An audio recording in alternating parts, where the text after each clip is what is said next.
Welcome, everyone, to Easy History Podcast. Today, we're taking a deep dive into the fight for women's rights, Okay. particularly focusing on the suffragettes. Right. Now, when you hear suffragette, you might think of women marching with banners, Yeah. demanding the right to vote. Absolutely. And you'd be right. That's a huge part of their story. Mm-hmm. But their fight was about so much more than just the vote. Yeah. It was about challenging the foundations of society and demanding equality in all aspects of life. That's right. The term suffragette actually started as a derogatory label. Oh, really? Yeah, used by the British press to mock these women who were demanding change. Wow. But they embraced the term, turned it into a badge of honor, and redefined what it meant to be a woman in a world designed by and for men. It's amazing to think that this fight for equality stretches back centuries. Oh, yeah. We're talking about seeds planted during the French Revolution in the late 1700s. Mm-hmm. And then universal suffrage wasn't achieved in many countries until the mid-20th century. Right. That's a long journey. It is. And to truly grasp the impact of the suffragettes, we have to immerse ourselves in the world they inhabited. Okay. Imagine the 1800s. Women were largely confined to the domestic sphere, Mm-hmm. their lives revolving around the home and family, Right. education, work outside the home, owning property, participating in politics. These were all essentially off limits. It's almost unimaginable today. It is. But that was the reality for the vast majority of women. So what was it about the 1800s that really sparked this push for change? Well, one pivotal factor was the Industrial Revolution. Okay. As factories sprang up, women were drawn into the workforce, Mm-hmm. but under appalling conditions. Oh, wow. They worked long hours for meager wages, often in dangerous environments and without any legal protections. That's terrible. This stark experience of inequality, juxtaposed against the burgeoning industrial landscape, ignited a fire in many women. I see. They realized they were contributing to society, but were being denied basic rights and fair treatment. Right. It was a wake-up call, and it fueled their desire for greater participation and recognition. It's like they were saying, hey, we're part of this too, and we deserve a seat at the table. Exactly. So when did this desire for rights transform into a more organized movement? The 19th century witnessed the emergence of formal women's rights movements, Okay. particularly in the UK and the UAA. Got it. And one of the most pivotal moments in this early fight was the Seneca Falls Convention in 1848 in the United States. Tell me more about the Seneca Falls Convention. Sure. What made it so significant? This gathering was groundbreaking. Okay. Brought together hundreds of women and men who believed in the radical idea of equality between the sexes. Wow. At this convention, they drafted the Declaration of Sentiments, Mm-hmm. a powerful document that intentionally mirrored the language of the Declaration of Independence. Interesting. It was a bold statement declaring that women deserved the same rights and freedoms as men, including the right to vote, own property, and pursue education and employment on equal terms. It's incredible to think about the courage it must have taken to stand up and make those demands. It is. In a society that was so deeply entrenched in traditional gender roles, Yeah. who were some of the key figures behind the Seneca Falls Convention? There were many remarkable women involved, but two names that stand out are Elizabeth Cady Stanton, Okay. a brilliant writer and activist, Uh-huh. and Susan B. Anthony, a tireless organizer and advocate for women's suffrage. Got it. These women dedicated their lives to the pursuit of equality, facing constant opposition and ridicule. Really? They organized rallies, published newspapers, lobbied politicians, Wow. and traveled tirelessly across the country, spreading their message and inspiring others to join the cause. Their commitment is truly inspiring. It is. So while the seeds of the movement were planted in the USA, what was happening across the Atlantic in the UK? The UK saw the emergence of the National Society for Women's Suffrage in 1867. Okay. This group focused on peaceful advocacy, working within the existing political system to try and achieve their goals. Mm-hmm. But as time went on and progress remained slow, a more radical branch of the movement emerged, I see. fueled by frustration and a growing sense of urgency. And that's where the suffragettes as we know them really come into the picture, right? Exactly. These women weren't content with waiting patiently for change. No. They were willing to take more drastic measures to make their voices heard. They understood that polite requests and reasoned arguments weren't enough to shake the foundations of a system that were so resistant to change. Right. They knew they had to disrupt the status quo Yeah. to force society to confront the injustice of women being denied basic rights. So who were some of the key figures in this more militant branch of the suffragette movement? Emmeline Pankhurst and her daughters, Christabel and Sylvia, played a pivotal role. Okay. They founded the Women's Social and Political Union, or WXPU, in 1903. Got it. Their motto was deeds, not words. Interesting. And they lived up to that motto in every way. How so? They organized mass demonstrations, often facing violent opposition from the police and angry mobs. Oh, wow. They engaged in acts of civil disobedience, refusing to pay taxes, boycotting the census, and even resorting to property damage to make their point. It sounds like they were really pushing the boundaries, putting themselves at great risk to advance their cause. They were. What was the public reaction to these more confrontational tactics? It was definitely a mixed bag. In what way? Some people were horrified by their actions, Really? seeing them as unladylike and disruptive. Huh. But others were inspired by their courage and determination, I see. recognizing that these women were willing to sacrifice everything to fight for a better future. It must have been an incredibly intense and challenging time to be part of that movement. It was. What were some of the challenges they faced beyond public opinion? Imprisonment was a common experience for many suffragettes. Right. But the challenges went far beyond simply being arrested. I see. In prison, they faced horrific conditions and were often subjected to brutal treatment. It's hard to even fathom the level of resilience they must have possessed to endure such hardship. It is. Were there any specific instances of this mistreatment that really stand out? One of the most harrowing aspects of their imprisonment was the use of hunger strikes. Oh, wow. These women, already weakened by their ordeal, refused to eat as a form of protest, Interesting. demanding to be recognized as political prisoners rather than common criminals. That's an incredibly powerful act of defiance. It was. But how did the authorities respond to these hunger strikes? Their response was shocking and inhumane. Really? They resorted to force feeding, What's that?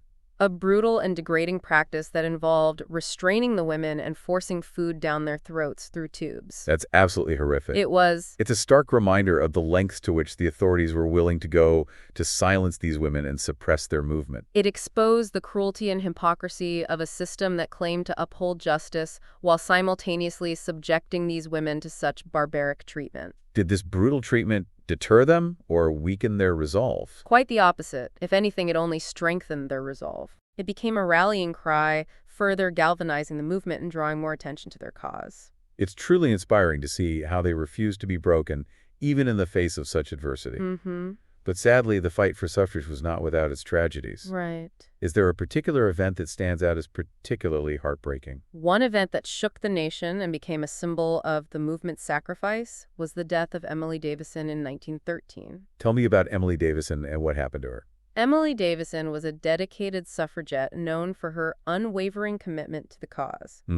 During the Epsom Derby, a prestigious horse race attended by the king, she stepped out onto the track, Wow. directly into the path of the king's horse. That's an incredibly bold and dangerous act. It was. What was she hoping to achieve? While her exact motivations remain a subject of debate, Yeah. it's clear that she was making a powerful statement using her own body to draw attention to the cause. What happened after she stepped up to the track? She was trampled by the horse and died from her injuries a few days later. Oh, no.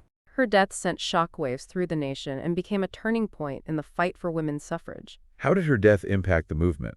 It's difficult to quantify the exact impact, Okay. but it undeniably brought the issue of women's suffrage to the forefront of the national conversation. I see. The image of this woman sacrificing her life for the cause was impossible to ignore. Right. It forced people to confront the reality of the movement and the lengths to which these women were willing to go to achieve their goals. It's a tragic story, and it really highlights the immense sacrifices made by these women. But amidst all the struggle and sacrifice, were there any victories along the way? Did they start to see any progress towards their goals? Yes, absolutely. The suffragettes' efforts were not in vain. While their tactics were often met with resistance, they also started to gain traction and shift public opinion in their favor. And as the movement gained momentum, victories began to emerge, both small and large. That's encouraging to hear. It's important to remember that progress is rarely a straight line. There are often setbacks and challenges along the way. So tell me, what were some of those early victories? Which countries led the charge in granting women a right to vote? Interestingly, it was New Zealand that first took the leap, becoming the first self-governing country in the world to grant women full voting rights in 1893. New Zealand often seems to be ahead of the curve on social issues. It's impressive that they were the pioneers in recognizing women's right to participate in the democratic process. What about the UK and the USA? When did those countries finally grant women the right to vote? The UK, the birthplace of the suffragette movement, finally took a significant step forward in 1918, granting limited suffrage to women over the age of 30 who met certain property qualifications. So it wasn't full equality just yet, but it was a major breakthrough nonetheless. What were the factors that finally led to this change? Was it purely the result of the suffragettes' efforts, or were there other factors at play? The suffragettes' relentless campaigning undoubtedly played a crucial role. They'd spent decades raising awareness, challenging societal norms, and putting pressure on politicians. But World War I also had a significant impact. How did the war influence the fight for suffrage? With men away fighting on the front lines, women stepped into roles traditionally held by men. They worked in factories, farms, and hospitals, keeping the country running. This wartime experience challenged traditional gender roles and demonstrated women's capabilities and contributions to society in a very tangible way.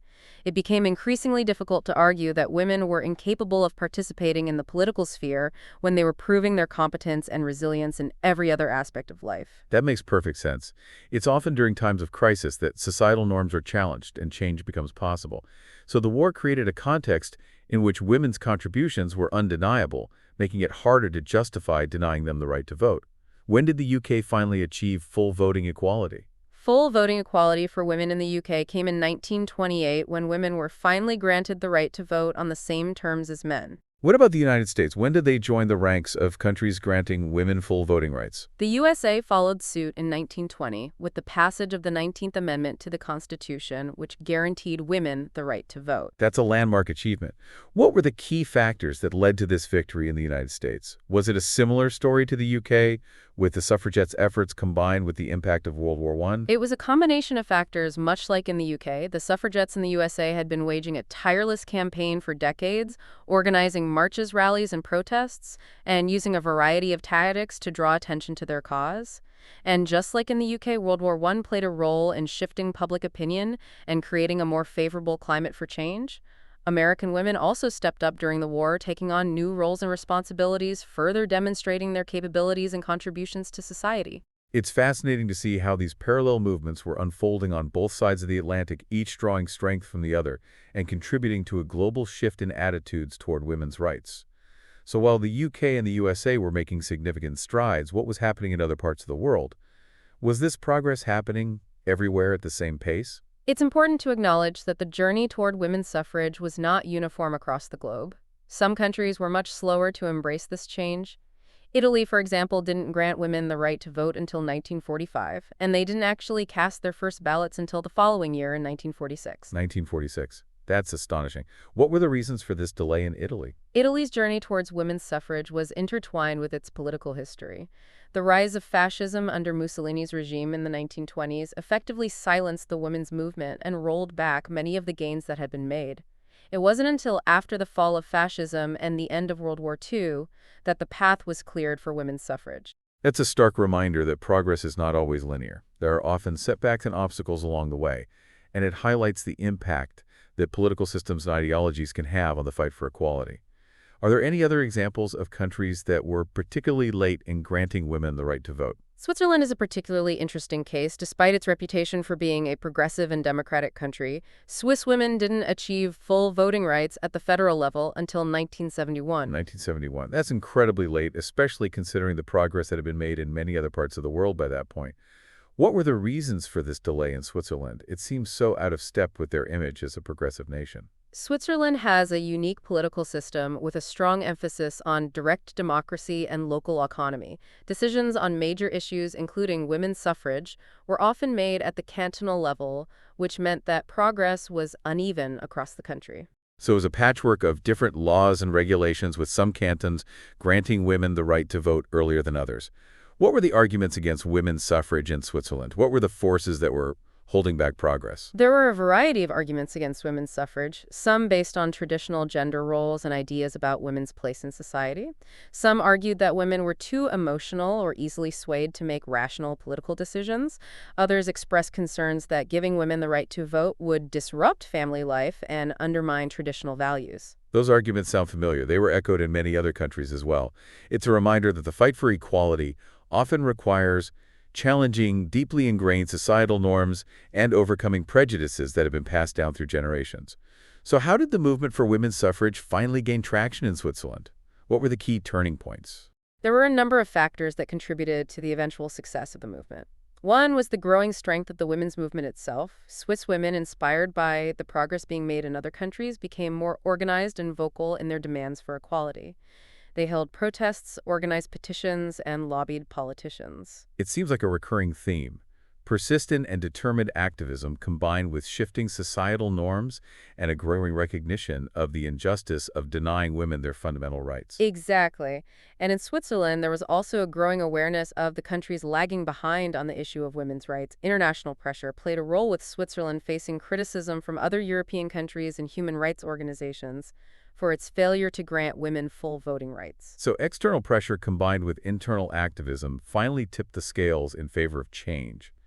It's a powerful example of how these movements can build momentum and create pressure on governments to act. Absolutely. And it's important to remember that achieving suffrage, the right to vote, was just one step in the long journey towards full equality for women. That's a crucial point. The fight for women's rights didn't end with the achievement of suffrage. It was just the beginning of a much broader and ongoing struggle for equality in all aspects of life. Exactly. Winning the right to vote was a monumental victory, but it was just one battle in a much larger war. The movement for women's rights continued shifting its focus to issues such as equal pay, access to education and employment, reproductive rights, and an end to violence and discrimination against women. So we can see the legacy of the suffragettes in the feminist movements that followed. Without a doubt, the suffragettes' spirit of activism, their willingness to challenge the status quo, their unwavering belief in the equality of women, all of this inspired generations of women to keep pushing for a more just and equitable world. They didn't just open the door to the voting booth, they cracked open the door to a whole new world of possibilities for women. It's incredible to think about the ripple effect of their actions, how their courage and determination continue to reverberate through history and inspire us today. But I'm curious, what about those who argue that the suffragettes' tactics, particularly the more militant actions, were counterproductive, that they alienated potential supporters and hindered the movement's progress? How do you respond to that critique? It's a complex issue. There's no doubt that the suffragettes' tactics, particularly the acts of property damage and disruption, were controversial and generated a great deal of backlash. But it's also important to remember the context in which they were operating. What do you mean by context? They were living in a society that systematically silenced women's voices. They had tried for decades to work within the existing system to make their case through peaceful means, but their pleas had been largely ignored. They had been ridiculed, dismissed, and imprisoned for simply daring to speak out. So they felt they had no other choice but to resort to more dramatic and confrontational tactics to force society to listen to their demands. Exactly. They believed that the urgency of their cause justified their actions. They were fighting for fundamental rights, for the very dignity and autonomy of women, and they were willing to put everything on the line, their reputations, their freedom, and even their lives, to achieve their goals. It's a powerful reminder that social change rarely comes easily. It often requires challenging the status quo, disrupting the comfortable complacency of those in power, and demanding attention to issues that have been ignored for far too long. Absolutely, and while it's easy to judge their tactics from our modern perspective, we have to try to understand the context in which they were operating, the frustrations they face, and the limited options they felt they had. It's a valuable lesson in the complexities of social movements and the challenges of achieving lasting change. So as we reflect on the suffragette movement and its legacy, what are some of the key takeaways? What can we learn from these women and their struggle? There are so many lessons to be gleaned from their story. One of the most powerful is the importance of persistence and unwavering belief in the righteousness of your cause. These women faced immense opposition, ridicule, and even violence, but they never gave up.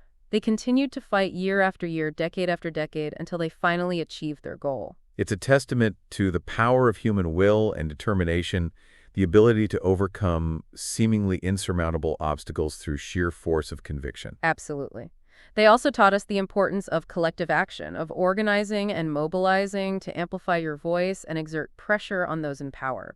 The suffragettes didn't work in isolation. They built networks, formed alliances, and created a movement that spanned countries and continents. Their story is a reminder that we are stronger together, that solidarity and collective action are essential ingredients for social change. And they also showed us the power of creative and disruptive tactics. They didn't just rely on traditional methods of lobbying and petitioning.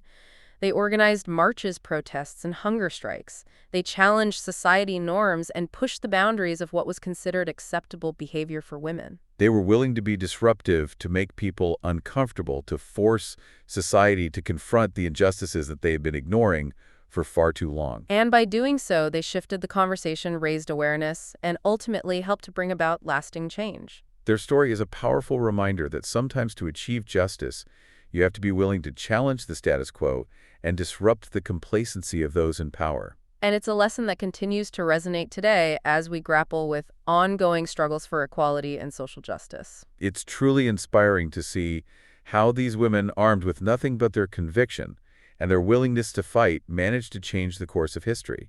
As we wrap up our deep dive into the suffragette movement, I can't help but wonder how different the world might be today if these women hadn't fought so tirelessly for their rights. It's a question worth pondering. Imagine a world where women were still denied the right to vote, where their voices were silenced, where their potential was stifled. It's a sobering thought. It really makes you appreciate the progress we've made, but also recognize how much further we still have to go. Their fight may seem like a distant chapter in history, but their legacy is all around us. Precisely. The fight for equality is an ongoing journey, and the suffragette story serves as both an inspiration and a call to action. So where can our listener go from here? How can they delve deeper into this fascinating and important topic? What resources would you recommend for someone who wants to learn more about these incredible women and their movement? There's a wealth of information available for anyone who wants to learn more. Libraries and historical societies are treasure troves of primary sources, letters, diary speeches, and photographs that offer a glimpse into the lives and experiences of these remarkable women. And let's not forget about the power of biographies. Reading the life stories of key figures like Emmeline Pankhurst, Elizabeth Cady Stanton, Susan B. Anthony, and Emily Davison can be incredibly illuminating.